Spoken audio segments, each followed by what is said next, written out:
নমস্কার বন্ধুরা, আশা করছি আপনারা সবাই ভালো আছেন। আমিও খুব ভালো আছি। আপনাদের বিদ্যা গার্ডেন্সে স্বাগত জানাই। আজকের এই দুটো অ্যাডিনিয়াম গাছ কিভাবে লাগাতে হয় আমি আপনাদের দেখাবো। ঝুড়ো শুকনো মাটির সঙ্গে জৈব সার, খোল সার, ফাঙ্গাসাইড দিয়ে মাটিতে ভালোভাবে মিক্সড করলাম।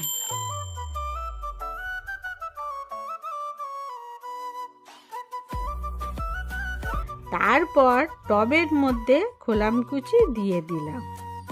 এরপর টবটিতে হাফ মাটি ভরাট করার পর অ্যাডিনিয়াম গাছটিকে লাগিয়ে আবার কিছু মাটি দিয়ে দিলাম।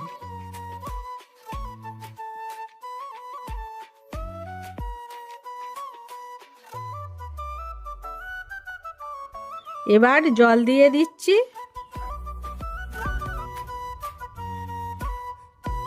একই পদ্ধতিতে আরেকটি অ্যাডিনিয়াম গাছ রোপণ করছি।